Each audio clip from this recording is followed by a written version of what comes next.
The King Air from Hawker Beechcraft of the US is one of aviation's survivors. The model is getting on for half a century old, yet King Airs are still selling at the rate of over 100 a year, adding to the 6,500 plus sold so far. And these aircraft are used for more private business trips in Europe, for example, than any other airplane, jet or turboprop. One advantage over jets is that the King Airs can get into short and rough airstrips. They have been updated, but other aircraft can show some impressive abilities too. So is it aviation's conservatism that keeps the King Air selling? From the outside, there's not that much difference between the first models in 1964 and the current range. This is a 350i, one of the very newest types, but it's still made from aluminium alloy, like all King Airs before it. And, like all the others, it's powered by a variant of the PT6 from Pratt & Whitney, Canada, a turbine engine with a propeller bolted on the front. These aircraft have a reputation for durability. I recently flew in a 1940s Douglas Dakota, and King Airs share with that bigger wartime legend a reputation for ruggedness. This landing gear, for example, is built to be able to handle rough grass strips. Now that's something most jets cannot do. But inside we can see more evidence of the changes that have been going on. The 9 to 11 seat cabin is new for this model and has more amenities to enable passengers to spend their time in the sky productively, such as power sockets and built-in display screens. But while a sat phone is an option, internet connectivity is not. Up in the cockpit, the improvements over the years have been more radical.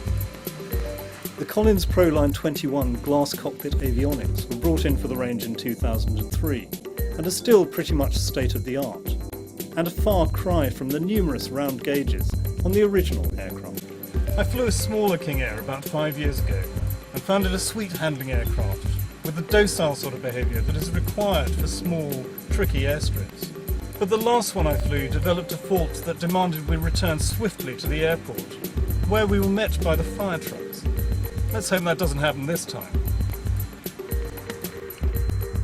The King Air 350i's engines produce a total of 2,100 shaft horsepower, giving a level of performance that's a long way ahead of the first planes.